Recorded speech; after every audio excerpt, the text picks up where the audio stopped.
नमस्कार, आपके साथ मैं हूं गौरव अग्रवाल। आप देख रहे हैं देश का number 1 prime time show super prime time. शुरुआत बड़ी खबर से। रूस में यूक्रेन ने बड़ा ड्रोन हमला किया है। यूक्रेन ने बेलगोरोद में यह हमला किया है। 24 घंटे में यूक्रेन का 50 बार हमला। यूक्रेन के हमले से कई इमारतें बर्बाद हो गई। लेकिन सवाल उससे बड़ा है, क्या ट्रंप यूक्रेन रूस के बीच युद्ध विराम करा सकेंगे? रूस से जो संकेत मिले हैं उससे यह मुश्किल लग रहा है, क्योंकि ट्रंप के 2 आइडियाज को रूस ने अस्वीकार कर दिया है।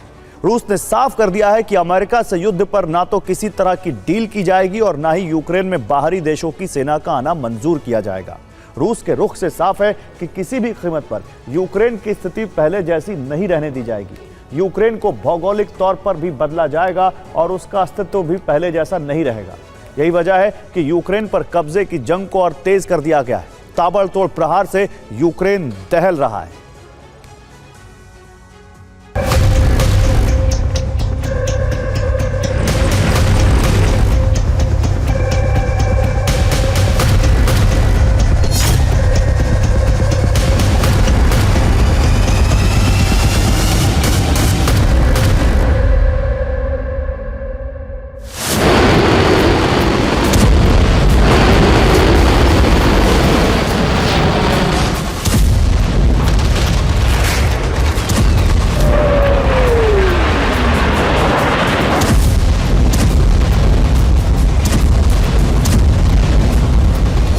यूक्रेन की जमीन पर बर्फ है और आसमान से लगातार बरस रही है आग।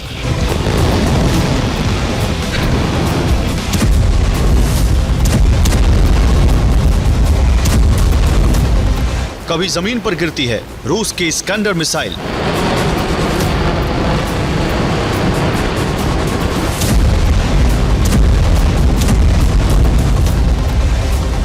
कभी कामिकाज़े ड्रोन से हो रहा धमाका। यूक्रेन के सैनिक किसी तरह फ्रंट लाइन पर डटे हैं, लेकिन बारूद की कमी के चलते आर्टिलरी खामोश है। यूक्रेन के सैनिक सीमा पर मौजूद चौकियों को छोड़ चुके हैं। यूक्रेन के भीतर कई किलोमीटर तक अब यूक्रेनी फौज नजर नहीं आती।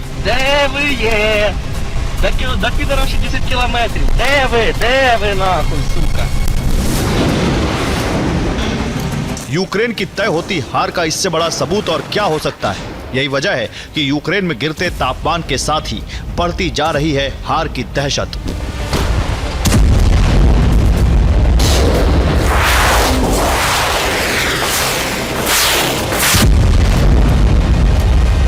क्योंकि अंतर सिर्फ हमलों की संख्या का नहीं, बल्कि एक बहुत बड़ा फर्क ताकत और हथियारों का भी है। यूक्रेन के लिए अब युद्ध में बने रहना आसान नहीं है।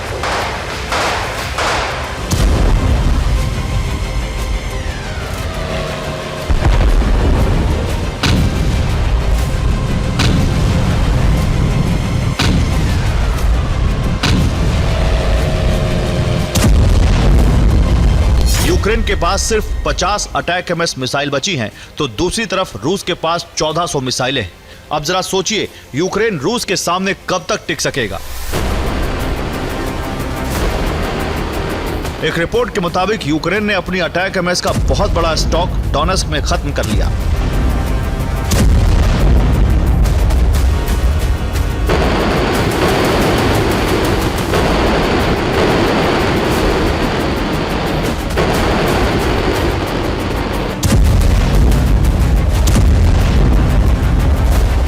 इसके बाद बाइडेन ने यूक्रेन को रूस में इस मिसाइल से हमले की छूट दी।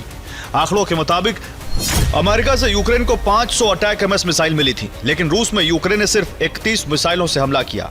रूस की सीमा के भीतर सिर्फ 14 स्टॉर्म शैडो मिसाइलें दागी गई। अब बाकी की 50 मिसाइलों से क्या यूक्रेन अपनी हार टाल सकेगा? ये सवाल इसलिए क्योंकि बाइडेन ने अगला रक्षा बजट पास कर दिया है। इसमें प्रशांत क्षेत्र, पूर्वी एशिया और ताइवान के लिए भारी रकम का ऐलान है, लेकिन यूक्रेन को अहमियत नहीं दी गई है। दूसरी तरफ यूक्रेन की खुफिया एजेंसी की जानकारी के मुताबिक रूस के पास मिसाइलों का बहुत बड़ा स्टॉक मौजूद है।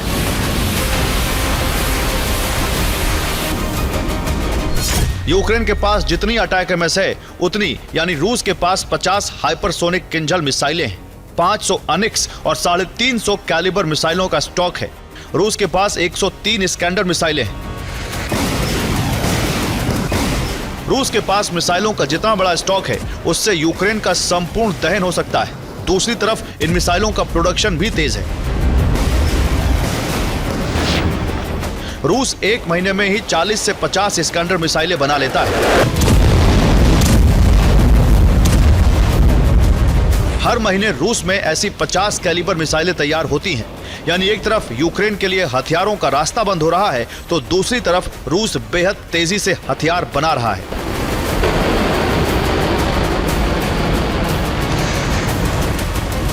अगले 30 दिनों में यूक्रेन की क्या हालत होगी इसका अंदाजा आप पिछले 24 घंटे और 7 दिनों में हुए हमलों से लगा सकते हैं।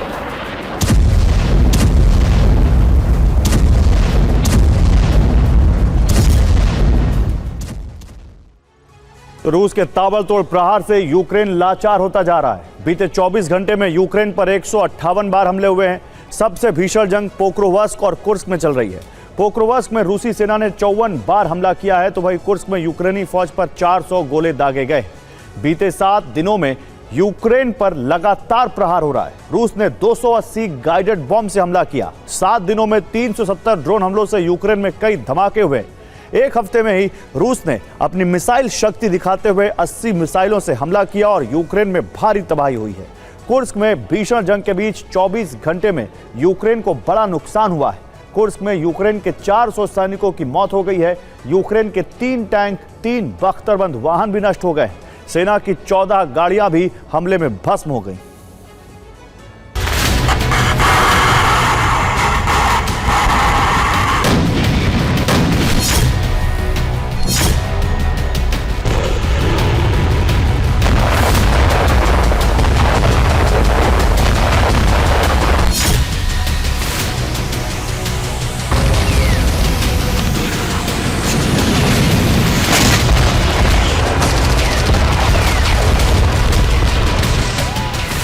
यूक्रेन पर हमलों की रफ्तार और तेज होने वाली है क्योंकि रूस पहले ट्रंप की पहल पर युद्ध विराम के पक्ष में था, लेकिन ट्रंप के 2 आइडिया को रूस ने पूरी तरह से नकार दिया है।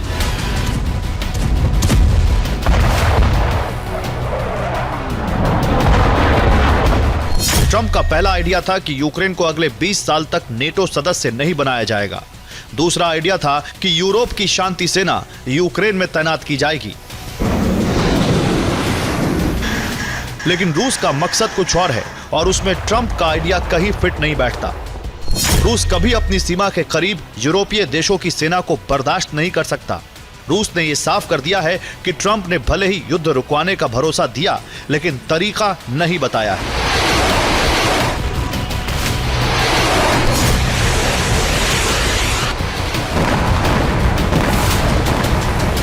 अब तक मीडिया रिपोर्ट के मुताबिक ट्रंप चाहते हैं कि दोनों देशों की मौजूदा सीमा सलामत रहेगी, दोनों देशों की सेना सीमा से दूर हो जाएगी, यूरोप की शांति सेना सीमा पर तैनात की जाएगी। जबकि दूसरी तरफ पुतिन डोनबास और लुहांस्क का क्षेत्र बनाने के मिशन पर कायम है।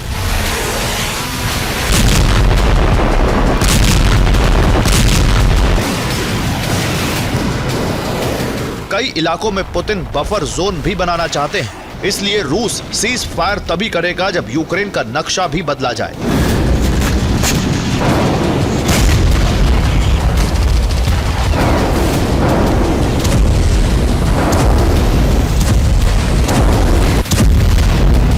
ऐसा तभी मुमकिन है जब रूस यूक्रेन के कई इलाकों पर कब्जा कर ले।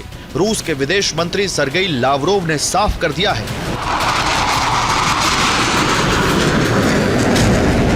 रूस अमेरिका की सरकार से डील नहीं करेगा। रूस यूक्रेन को लेकर सख्त नियम बनवाना चाहता है। रूस उन तमाम मुद्दों का हल चाहता है जिसकी वजह से जंग हुई। अब पूरी दुनिया जानती है कि रूस ने यूक्रेन पर हमला इसलिए किया क्योंकि यूक्रेन की नेटो सेना रूस की सीमा तक पहुंचने वाली थी।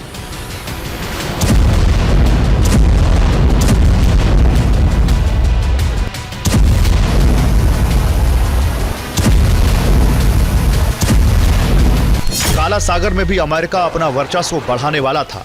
यही वजह है कि रूस को लग रहा है कि ट्रंप भी अमेरिका के हितों को ध्यान में रखते हुए यूक्रेन के पक्ष को कमजोर नहीं पड़ने देंगे और रूस के पास संपूर्ण यूक्रेन पर कब्जे के अलावा कोई विकल्प नहीं है। Bureau report, TV9 Bharatvarsh. अब ज़ेलेंस्की के पास ज्यादा विकल्प नहीं बचे, क्योंकि रूस जिस तेजी से आगे बढ़ रहा है उससे साफ है यूक्रेन के पास ज्यादा वक्त नहीं बचा है। इसलिए ज़ेलेंस्की पूरी ताकत से हमला कर रहे हैं। एक खास तरह के ड्रोन से रूस पर हमले किए जा रहे हैं, लेकिन रूसी सेना रुकी नहीं है। कुर्स्क से लेकर डोनेस्क तक यूक्रेनी सैनिकों को पीछे धकेला जा रहा है। इस बीच एक बड़ा खुलासा हुआ है कि अमेरिका की बड़ी लापरवाही से यूक्रेन जंग में पिछड़ गया। आखिर क्या थी वो लापरवाही जिसने रूस को 5 महीने का वक्त दे दिया, जिससे वो यूक्रेन को तबाह कर सके? इस एक्सक्लूसिव रिपोर्ट में जानिए।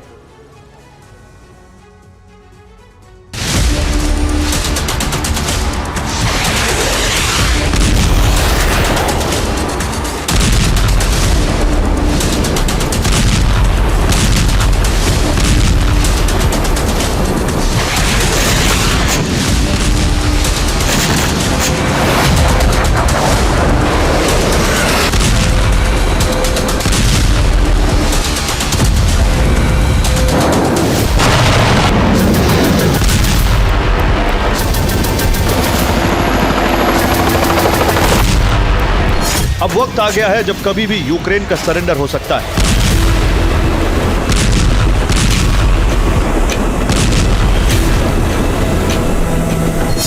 पुतिन का ब्लूप्रिंट तैयार है, जिसके बाद ज़ेलेंस्की के पास 2 ही विकल्प बचेंगे।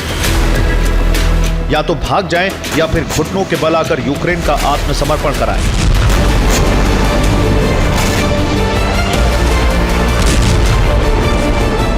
अगर ज़ेलेंस्की ने हिमाकत दिखाई तो यूक्रेन का खात्मा तय है, क्योंकि पुतिन की सेना ने दक्षिण पूर्वी यूक्रेन पर करीब करीब कब्जा जमा लिया है। अब सैनिक तेजी से कीव की तरफ बढ़ रहे हैं।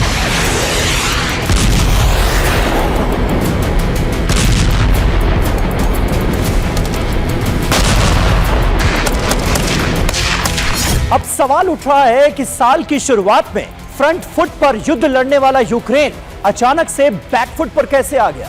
यूक्रेन को नेटो देशों से भी मदद मिल रही है, जिसके दम पर वो रूस पर भी ताबड़तोड़ हमलों को अंजाम दे रहा है। बावजूद इसके युद्ध में यूक्रेन पिछड़ने लगा है।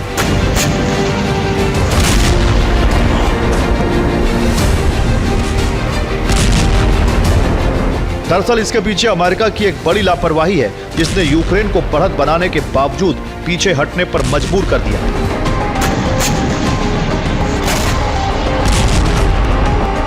रूस यूक्रेन युद्ध में एक चौंकाने वाला खुलासा हुआ है। यूक्रेन की धरती पर रूस की बढ़त के पीछे बाइडेन की लापरवाही है, क्योंकि अमेरिका ने यूक्रेन को हथियार देने के लिए प्रतिबंध लगा दिया था। साल 2023 के आखिर में $60 बिलियन का पैकेज लटक गया। अमेरिकी संसद से सैन्य मदद के लिए पैकेज को अप्रूवल नहीं मिला, जिसके बाद 5 महीने तक यूक्रेन को हथियार नहीं मिल पाए।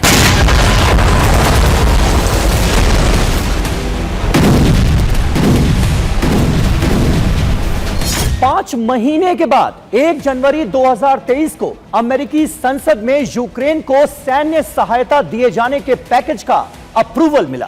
इस बीच रूस को यूक्रेन में और तबाही मचाने के लिए 5 महीने का वक्त मिल गया है। फिलहाल इस दौरान उसने पूर्वी इलाके पर कब्जा कर लिया है।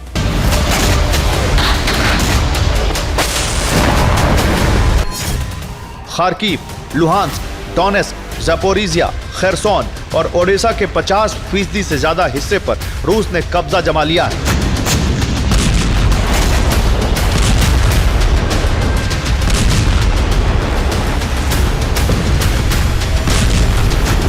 अब पुतिन के सैनिक आगे की तरफ बढ़ रहे हैं। जहां तक सैनिक पहुंच गए हैं, वहां से यूक्रेनी सैनिक भाग गए हैं। यानी वो युद्ध लड़ना नहीं चाहते। इसका सीधा मतलब है कि अब युद्ध ज्यादा दिन का नहीं बचा है, लेकिन पुतिन कीव सरेंडर के बाद अगले टारगेट पर काम करने लगे हैं।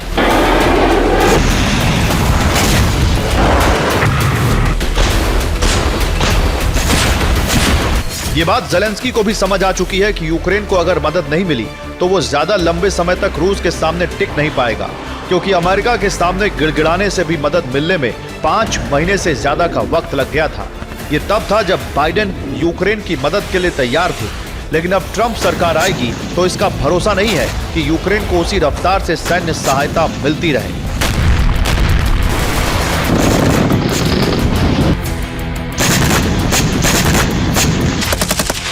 हालांकि नेटो देश यूक्रेन को हथियार सप्लाई कर रहे हैं क्योंकि यूरोप में वो रूस का दबदबा नहीं चाहते, इसलिए यूक्रेन से युद्ध में रूस को उलझाए रखना चाहते हैं। अब यूक्रेन को ड्रोन की खेप भेजकर रूस में तबाही का मंसूबा पाला है, जिसके दम पर यूक्रेन ने रूस के कई इलाकों में जबरदस्त हमले किए। खासतौर से एनर्जी सेक्टर को निशाना बनाया, साथ ही ट्रांसपोर्ट रूट पर भी ड्रोन हमले किए जा रहे हैं, जिससे सैनिकों तक हथियार और रसद नहीं पहुंच पाए। और रूस के ग्रोजनी के गैस स्टेशन में भीषण आग लग गई। क्रेमलिन को यूक्रेन के ड्रोन हमले का अंदेशा है। ग्रोजनी के गैस स्टेशन में आग लगी, जिसके बाद क्रेमलिन को अंदेशा है कि यूक्रेन का ड्रोन हमला हो सकता है। तेज धमाके के बाद स्टेशन से आग की लपटें उठी।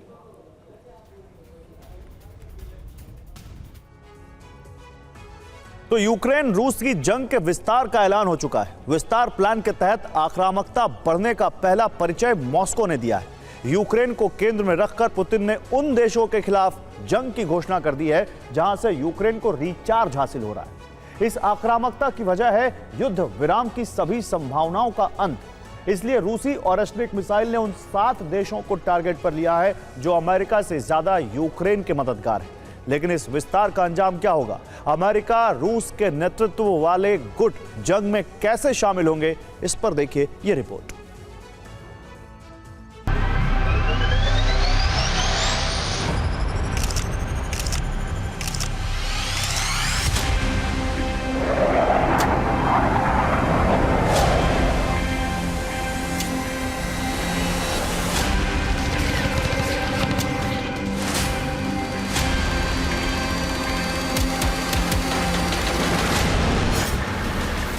रूस का वो हथियार जिसके बारे में सिर्फ इतना पता है कि 6 न्यूक्लियर वॉरहेड ढोने वाला ये प्रक्षेपास्त्र किसी भी बाधा को पार करके तबाही मचा सकता है, वो हमले के लिए तैयार है।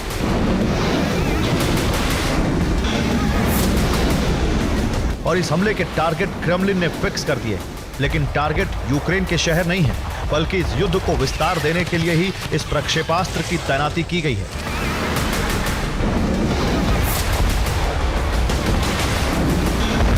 यह हथियार है रूस की लेटेस्ट मिसाइल ओरेश्निक। और ओरेश्निक मिसाइल के हमलों के साथ ही रूस एक ऐसे युद्ध में उतर जाएगा जो नेटो, यूरोप और खासतौर पर अमेरिका के विरुद्ध होगा। और यह तैनाती हो रही है रूस के ब्रयांस्क में, जहां से टारगेट मिनटों में नष्ट हो जाए।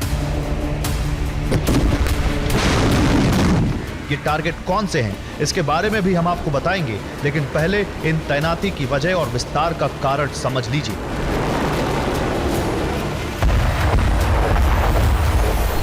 विनाशकारी युद्ध की तैयारी 2 गुटों में बटेगी दुनिया सारी। दरअसल ये परिस्थिति यूक्रेन से जारी युद्ध के दौरान कई हिस्सों में बनी है,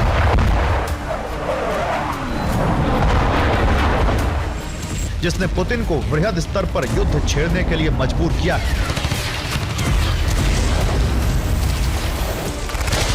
पहला हिस्सा है यूक्रेन का नेटो का प्रस्ताव स्वीकार करना, दूसरा है यूक्रेन के पक्ष में नेटो की मदद करना, तीसरा है अमेरिका की तरफ से भारी यूक्रेन को मदद मिलना, चौथा है अमेरिका के लॉन्ग रेंज हथियारों का रूस पर इस्तेमाल की अनुमति, पांचवा है नेटो के सदस्य देशों से लगातार हथियारों की सप्लाई, और छठा है रूस के कुर्स्क में नेटो के हथियारों का इस्तेमाल।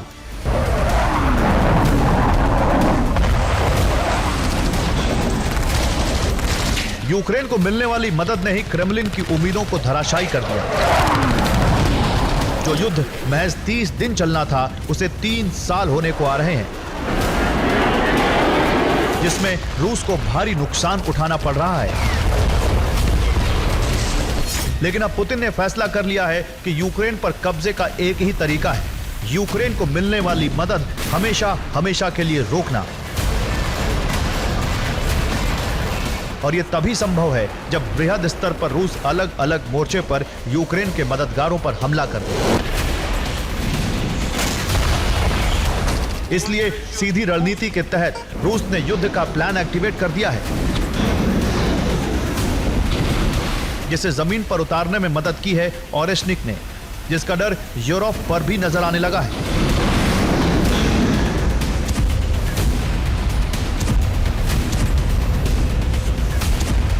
नेटो को रूस की तरफ से होने वाले हमलों का डर सता रहा है माना तो ये जा रहा है कि रूस नेटो के सदस्य देशों पर हाइब्रिड हमले कर सकता है, और इन हमलों में न सिर्फ नेटो देशों के इंफ्रास्ट्रक्चर को नुकसान पहुंचेगा, बल्कि यूरोप के ज्यादातर देशों में नागरिकों की मौत तक हो सकती है।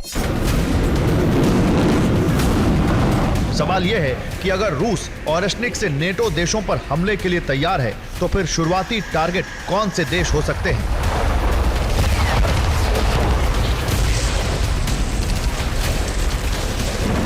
और लार्ज स्केल पर छिड़ने वाले इस युद्ध में क्या रूस अकेले नेटो का सामना करने जा रहा है, या फिर इस विध्वंसक हमले में पुतिन ने अपने गुट को तैयार कर लिया है?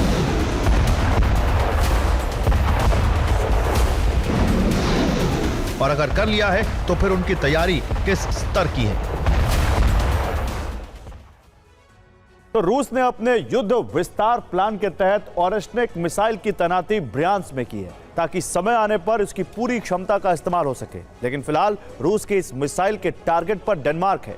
दूसरा टारगेट फ्रांस है जिसके ब्रियांस्क से दूरी सिर्फ 2800 किलोमीटर है। तीसरा टारगेट ब्रिटेन है जो ब्रियांस्क से 2634 किलोमीटर दूर है। चौथा टारगेट है पोलैंड जिसकी राजधानी की दूरी ब्रियांस्क से 1150 किलोमीटर है। इसके अलावा एस्टोनिया को भी रूस ने टारगेट पर ले लिया है। वहीं लातविया भी रूस की ओरेशनिक मिसाइल की जद में है और सबसे करीबी लिथुआनिया भी ओरेशनिक के टारगेट पर आ चुका है। लेकिन जैसे ही इन जगहों पर रूस के हमले होंगे वैसे ही विश्व व्यापक जंग का मोर्चा खुल जाएगा, जिसमें सबसे पहले रूस के मददगार की भूमिका निभाएगा ईरान, क्योंकि रूस ने उसे सुखोई 35 की डिलीवरी दे दी है। दूसरे सहयोगी के रूप में उत्तर कोरिया तैयार है जिसकी नेवी को ताकतवर बनाने के लिए रूस मदद कर रहा है। और तीसरा सबसे बड़ा सहयोगी होगा चीन, जिसने रूस के साथ मिलकर पूर्वी एशिया में अमेरिका के खिलाफ मोर्चा खोल दिया है।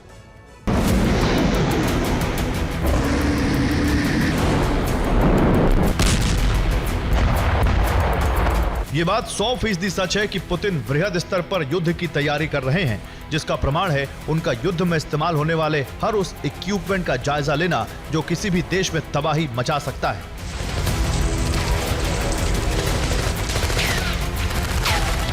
यह रूस का बेहद खतरनाक सुपरसोनिक न्यूक्लियर बॉम्बर Tu-160 है,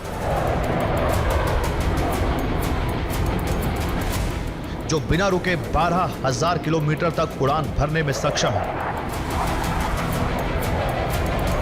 और यह घातक उड़नदस्ता एक बार में ही 45,000 किलोग्राम के वजन ढोने में सक्षम है। और पुतिन का इस स्ट्रैटेजिक बॉम्बर पर उड़ान भरने का सीधा मतलब है कि अब युद्ध लार्ज स्केल पर लड़ा जाएगा, जिसमें घातक हथियारों का इस्तेमाल होगा। और इस युद्ध की शुरुआत होगी ओरेशनिक से 7 देशों पर हमले से।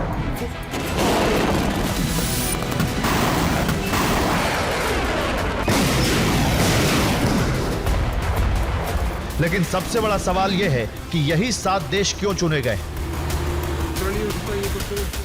जवाब है यूक्रेन को दी जा रही मदद।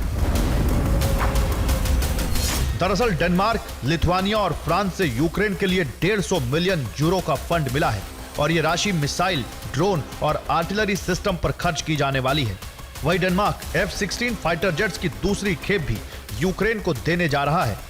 इसके अलावा लातविया भी यूक्रेन को 1000 आत्मघाती लॉन्ग रेंज ड्रोन देने जा रहा है। वहीं लातविया रूस के शैडो बेड़े को जब्त करने का प्लान बना रहा है।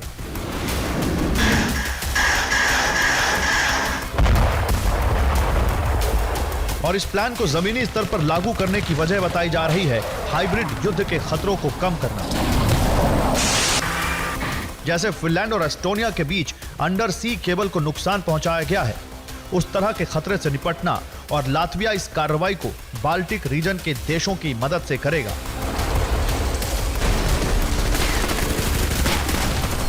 इनके अलावा पुतिन ब्रिटेन पर इसलिए भड़के हुए हैं क्योंकि वो यूक्रेनी सिविलियंस को सैन्य प्रशिक्षण दे रहा है और यह प्रशिक्षण पोलैंड के शरणार्थी शिविरों में दिया जा रहा है, जिसमें पोलैंड भी मदद कर रहा है।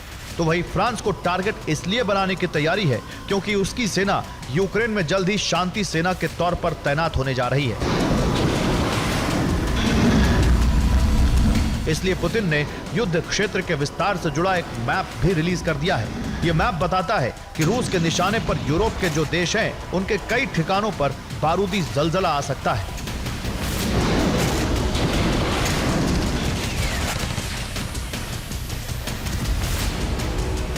ये मैप बताता है कि पुतिन के निशाने पर ग्रीस भी आ सकता है, जिसका कारण है यूक्रेन को 24 RIM-7C स्पैरो मिसाइल देने की तैयारी। लेकिन ग्रीस पर फैसला डिलीवरी के समय या बाद में होगा। ठीक डेनमार्क के ट्रेलर दिखाने के बाद जैसा, ये यूक्रेन के पश्चिमी छोर पर उड़ान भरने वाला प्लेन F-16 ही है जो डेनमार्क से आया है। इसके बाद ही पुतिन ने बड़ा फैसला लिया है, जिसमें विश्व युद्ध की चेतावनी भी है। रूस के उप विदेश मंत्री सरगेई रायाबकोव ने ऐलान किया है कि रूस 1992 के बाद फिर से न्यूक्लियर टेस्ट करने पर विचार कर रहा है। और अगर पुतिन इस टेस्ट को हरी झंडी देते हैं तो फिर दुनिया में एक बार ऐसे हथियारों की होड़ फिर शुरू हो जाएगी, जिसके इस्तेमाल का मतलब ही विश्व युद्ध या संपूर्ण मानव जाति का विनाश है।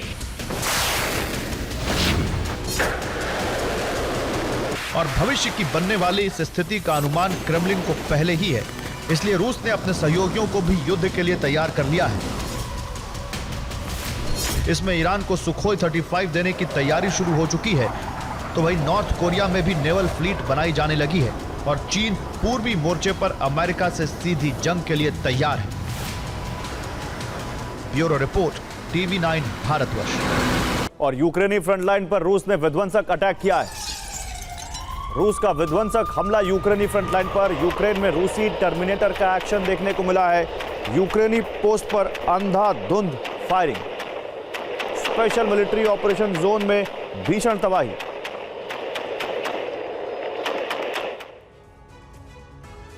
पाकिस्तान के कई टुकड़े हो सकते हैं। पाकिस्तान के खंड खंड होने की आशंका बढ़ गई है। पाकिस्तान के खिलाफ एक साथ दो फ्रंट खुल गए हैं। जिस वक्त तालिबान पाकिस्तान के अंदर घुसकर मुनीर की सेना के पोस्ट पर धावा बोल रही है, उसी वक्त बलोचिस्तान के क्रांतिकारियों ने भी पाकिस्तानी सेना के खिलाफ मोर्चा खोल दिया है। एक तरफ खैबर पख्तूनख्वा में तालिबान का कब्जा अभियान तेज हो गया है, तो बलोचिस्तान में पाकिस्तानी फौज पर हमले हो रहे हैं। सवाल यही है कि पाकिस्तान के खिलाफ जो दो मोर्चे खुले हैं, उसका परिणाम क्या होगा।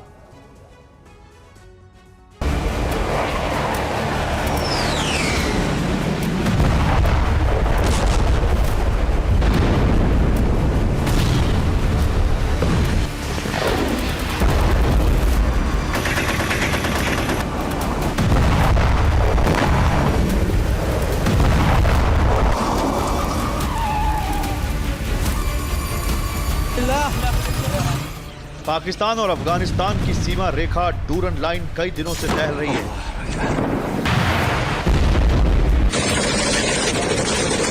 डूरन लाइन पर पाकिस्तानी फौज और तालिबानी जंगबाजों के बीच जबरदस्त युद्ध हो रहा है।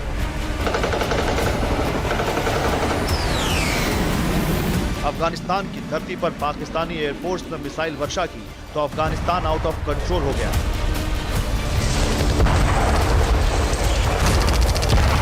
तालिबान ने पाकिस्तानी सेना के खिलाफ एक नई और बड़ी जंग छेड़ दी।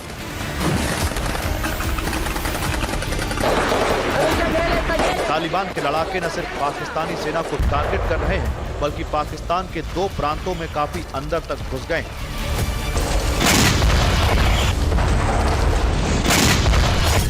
तालिबान के फाइटर अफगानिस्तान की सीमा से लगते पाकिस्तान के दो प्रांत बलोचिस्तान और खैबर पख्तूनख्वा में तबाही मचा रहे हैं। सबसे ज्यादा हमले खैबर पख्तूनख्वा के वजीरिस्तान में हो रहे हैं।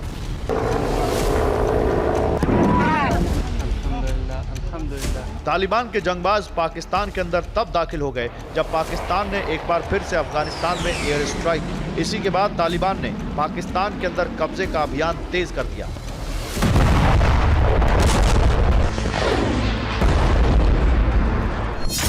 पाकिस्तान ने इस बार जो एयर स्ट्राइक की उसमें तालिबान के 20 जंगबाज मारे गए। पाकिस्तानी सेना का दावा है कि उसने तालिबान के 6 पोस्ट को तबाह कर दिया, जबकि 40 पोस्ट पर कब्जा कर लिया है।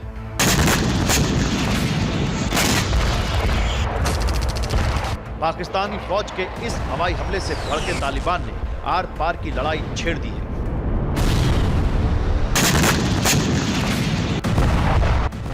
दक्षिणी वजीरिस्तान में तालिबान ने पाकिस्तानी सेना की एक पोस्ट को तबाह कर दिया। दक्षिणी वजीरिस्तान में तालिबान के हमले में 3 पाकिस्तानी सैनिक मारे गए। वजीरिस्तान में तालिबान के जंगबाज पाकिस्तानी सेना की 17 चौकियों पर कब्जा कर चुके हैं। तालिबान ने वजीरिस्तान के कई गांवों पर भी कब्जा कर लिया है। खैबर पख्तूनख्वा के ताक जिले में तालिबान ने कार बम से धमाका कर पाकिस्तानी फौज की पोस्ट को उड़ा दिया। हमले में कई पाकिस्तानी जवान मारे गए। तालिबान ने खैबर पख्तूनख्वा के खुर्रम जिले में भी कई हमले किए। तालिबान ने सिर्फ खैबर पख्तूनख्वा ही नहीं बल्कि बलूचिस्तान पर भी चढ़ाई तेज कर दी है। तालिबान का साथ तहरीके तालिबान पाकिस्तान संगठन दे रहा है। उधर बलूचिस्तान में पाकिस्तानी सेना के खिलाफ बलूचिस्तान लिबरेशन फ्रंट ने भी मोर्चा खोल दिया है। बलूचिस्तान के ताप इलाके में बीएलएफ ने पाकिस्तानी सेना को टारगेट किया। धमाके में कई पाकिस्तानी जवान घायल हो गए। जाहिर है पाकिस्तान के खिलाफ 2 फ्रंट वॉर छिड़ गई है, एक तालिबान और दूसरा उसके घर यानी बलूचिस्तान में।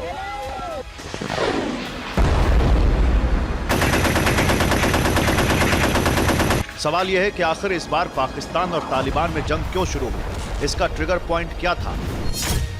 दरअसल 22 दिसंबर को पाकिस्तान के समर्थन वाले तहरीके तालिबान पाकिस्तान ने पाकिस्तान के वजीरिस्तान में हमला किया था। टीटीपी के हमले में पाकिस्तानी सेना के 16 जवान मारे गए। इससे भड़की पाकिस्तानी एयरफोर्स ने 24 दिसंबर को अफगानिस्तान के पक्तिका प्रांत में एयर स्ट्राइक की। पाकिस्तान के हवाई हमले में 46 लोग मारे गए थे।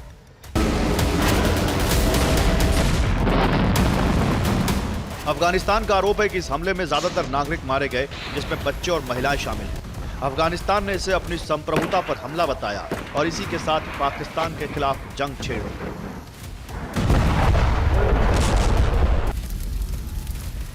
इस वक्त टूरन लाइन पर तालिबान के 15,000 फाइटर मौजूद हैं, जो पाकिस्तानी सेना को बड़ा जख्म दे रहे हैं।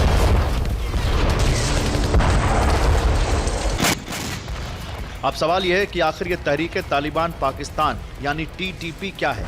ये पाकिस्तान को अपना दुश्मन क्यों मानता है? पाकिस्तान और टीटीपी में आए दिन वार पलटवार क्यों होता है? तहरीके तालिबान पाकिस्तान का गठन 2007 में किया गया था।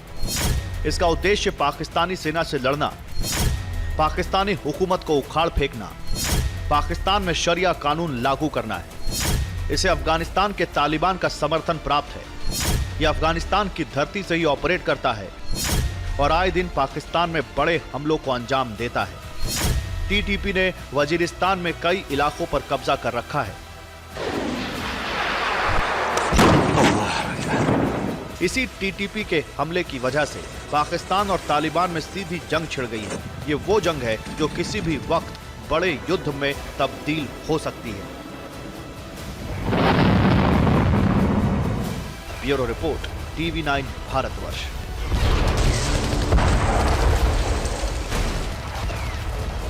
और सीरिया फिर से एक नए गृह युद्ध में घिर सकता है, क्योंकि सीरिया में युद्ध के 3 से 4 फ्रंट खुल चुके हैं। सीरिया के अलग अलग इलाकों पर कब्जे के लिए कई विद्रोही गुट आपस में भिड़ रहे हैं, जबकि इजरायल और तुर्की के सैनिक भी सीरिया में घुस चुके हैं।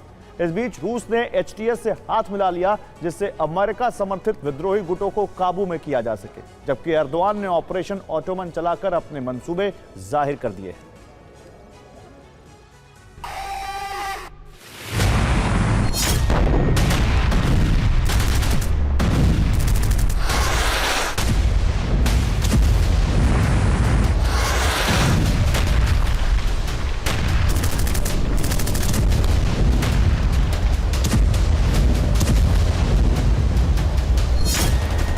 सीरिया से असद भाग गए, HTS ने सत्ता हथिया ली, लेकिन सीरिया में हालात अभी भी बारूदी बने हुए हैं।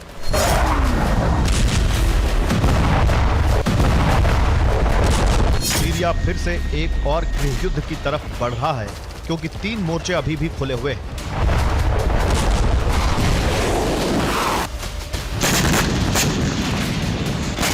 पहला मोर्चा दक्षिणी सीरिया है, जहां इजरायल गोलन हाइट्स का विस्तार करने में जुटा है, लगातार बमबारी कर रहा है। बफर जोन से आगे उसके सैनिक बढ़ चुके हैं। दूसरा मोर्चा उत्तरी सीरिया बॉर्डर है, जहां तुर्की की सेना कुर्द लड़ाकों को खदेड़ने के लिए हमले कर रही है।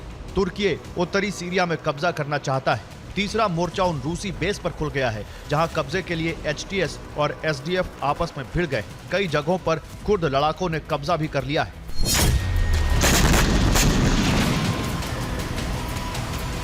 ये खमीमिम बेस का वीडियो है जहां कुछ दिन पहले तक रूसी मिलिट्री बेस था। अब वहां छोड़े गए हथियारों को SDF ने कब्जे में ले लिया है। वहां एक चेक पॉइंट भी बना दिया है। SDF को अमेरिका का समर्थन प्राप्त है। इसी तरह एक और वीडियो सामने आया है जिसमें असद के सैन्य ठिकानों पर HTS लड़ाकों ने कब्जा कर लिया है। यह वही वीडियो है जिसमें HTS लड़ाके असद के KA-28 और Mi-25 हेलीकॉप्टर को उड़ाते दिख रहे हैं।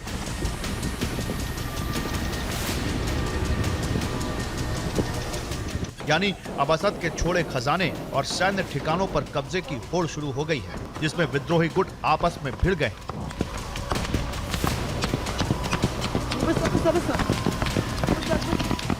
इस बीच तुर्की ने HTS को समर्थन दे दिया है, जिससे उत्तरी सीरिया में तुर्की कुर्द लड़ाकों को खदेड़ सके, जबकि रूस भी HTS से नजदीकियां बढ़ाने में जुटा है, जिससे उनके सैन्य ठिकाने सुरक्षित रहे। लेकिन कुर्द लड़ाके तुर्की और HTS के लिए मुसीबत बने हुए हैं।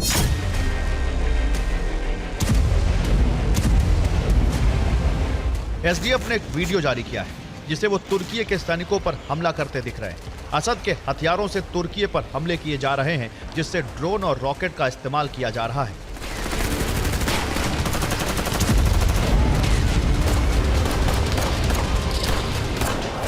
इसके अलावा उत्तरी इराक में कुर्द और तुर्की सैनिकों में भयंकर युद्ध चल रहा है। यह उसी का वीडियो है। दरअसल सीरिया में जब से तख्ता पलट हुआ है, तब से तुर्की अपने मिशन ऑटोमन पर आगे बढ़ रहा है। कुर्द लड़ाकों से मुक्ति के लिए एर्दोआन ने ऑपरेशन लॉन्च कर दिया है, जिसमें SDF लड़ाकों पर हमले किए जा रहे हैं। पलटवार में SDF ने भी तुर्की की कई पोस्ट पर हमले किए। इसके अलावा उत्तरी सीरिया में कई जगहों पर बारूदी टकराव हो रहा है। बात यही खत्म नहीं होती है। गोलन हाइट्स के विस्तार के लिए इजराइल लगातार असद के सैन्य ठिकानों पर या तो कब्जा कर रहा है या फिर उन्हें खाक में मिला रहा है।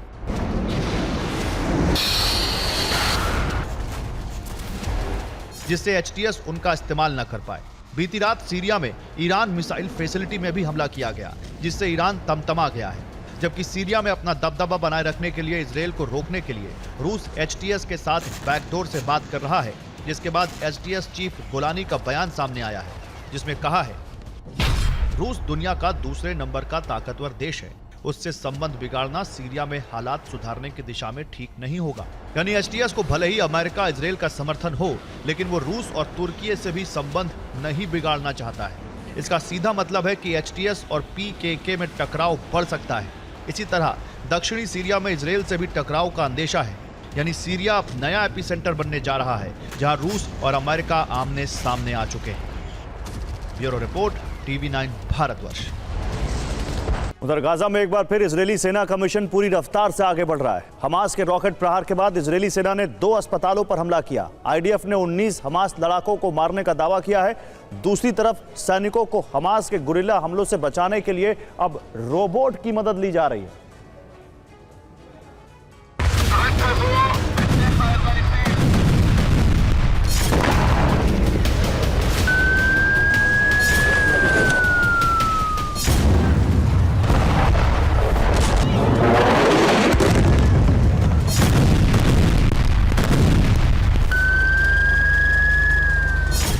गुरिल्ला हमलों का जवाब रोबोट। अब सैनिकों की जगह गाजा में रोबोट से तबाही।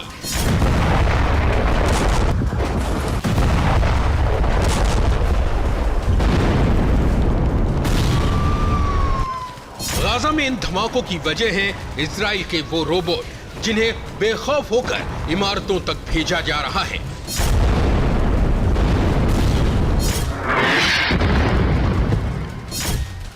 हमास गाजा में सेना पर गुरिल्ला हमले कर रहा था। इजराइल के कई सैनिकों की मौत के बाद नई रणनीति बनी।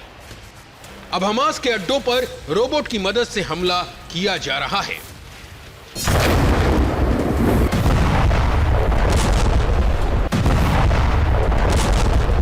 हमास के हमलों के बाद गाजा में तबाही के आंकड़े तेजी से बढ़ रहे हैं। इजरायली सेना अस्पतालों पर हमले कर रही है।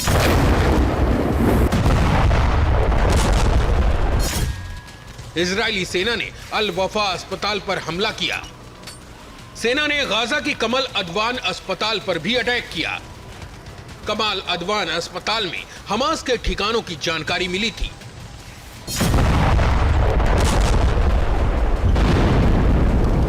इजरायली सेना ने 5 ऐसे ठिकानों की पहचान की है जहां से इजराइल पर रॉकेट हमले किए गए थे। अब सेना उन तमाम जगहों को भस्म करने में जुटी है।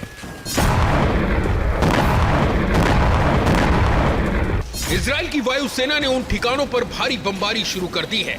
इजरायली सेना के मुताबिक गाजा में होने वाला हर हमला खुफिया जानकारी के बाद हो रहा है, इसलिए आम लोगों की मौत के दावे गलत हैं।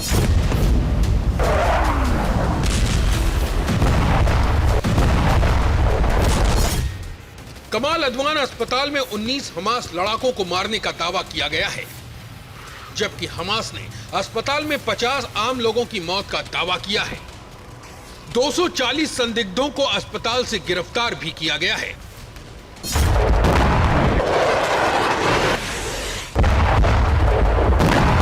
इजराइल के इस ताबड़तोड़ प्रहार की वजह है इजराइल पर हमास का हमला। हमास ने इजराइल पर अलग अलग जगहों से 5 बार अटैक किया। इजराइल से किसी बड़े नुकसान की खबर तो नहीं है, लेकिन इतना साफ है कि अब संपूर्ण गाजा पर कब्जे की तैयारी है।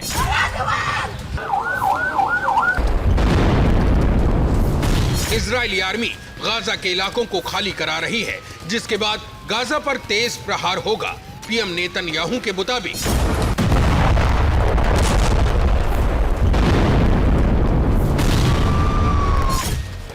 हमास से अब सीज फायर पर बातचीत मुश्किल है। हमास इजराइल से बातचीत को लगातार टाल रहा है। बंधकों को छुड़ाने के लिए अब इजराइल सेना का ही इस्तेमाल करेगी।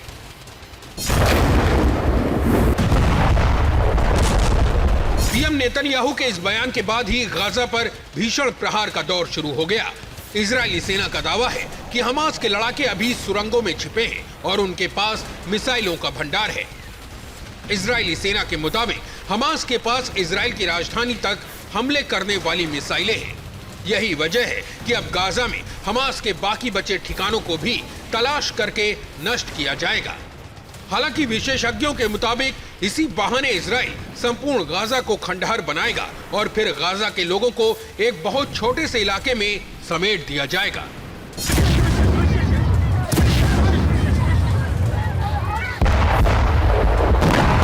Bureau report, TV9 Bharatvarsh.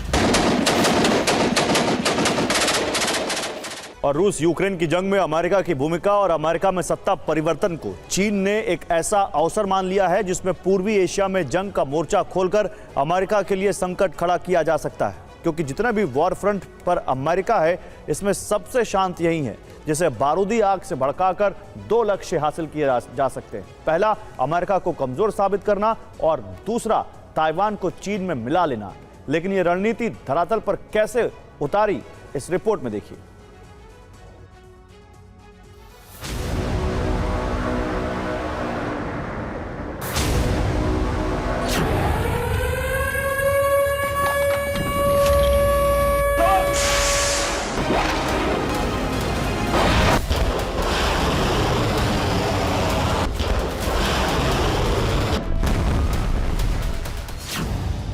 दहका दक्षिण चीन सागर, पूर्व में छिड़ेगा महासमर।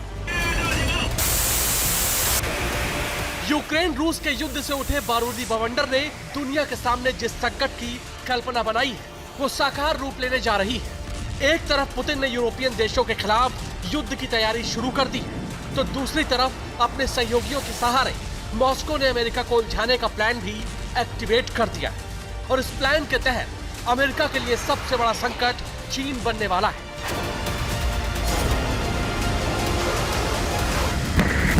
दरअसल बीजिंग में गुप्त रूप से इस जंग में आगे बढ़ने का फैसला लिया गया है, लेकिन ध्यान भी रखा गया है कि जंग का मोर्चा रूस के साथ मिलकर नहीं बल्कि अकेले खोला जाए, ताकि टकराव की स्थिति में पहले ही आर्थिक रूप से नुकसान झेल रहे अमेरिका के सामने रास्ते कम बचे।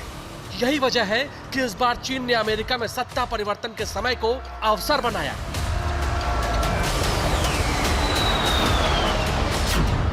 और दक्षिण चीन सागर के मोर्चे पर जंग के लिए उतर गया है। इस एक्शन प्लान के तहत ताइवान को टारगेट करके चीन ने 2 कार्रवाई एक साथ की है। पहले ताइवान के जल क्षेत्र में अपने 6 जहाजों को उतार दिया है, तो वहीं इन जहाजों को कवर देने के लिए 23 फाइटर प्लेन भी ताइवान के एयर डिफेंस आइडेंटिफिकेशन जोन में दाखिल हो गए।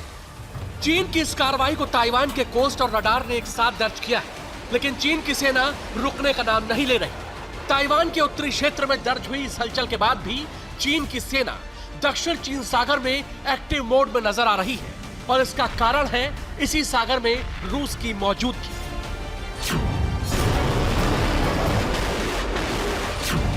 दरअसल चीन ने अपनी नेवल फोर्स को पिछले कुछ वर्षों में बहुत मजबूत बना लिया है। अब चीन की नौसेना अमेरिका का मुकाबला करने में सक्षम है, और इस क्षमता को बढ़ा रही है रूस की न्यूक्लियर पनडुब्बी, जो इस समय रूस के बेड़े के साथ दक्षिण चीन सागर में तैनात की गई है।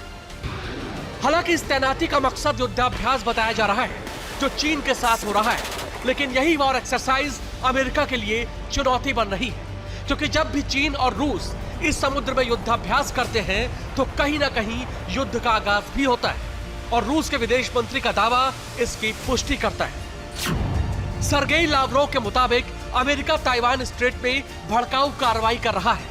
ताइवान को अमेरिका की तरफ से हथियार मिल रहे हैं। अमेरिका की यह कार्रवाई चीन पर दबाव बढ़ाने वाली है। यही वजह है कि ताइवान के मोर्चे पर चीन की हिमाकत अमेरिका के खिलाफ युद्ध का संकेत दे रही है, जिसकी शुरुआत दक्षिण चीन सागर से होगी। Bureau report, TV9 Bharatvarsh.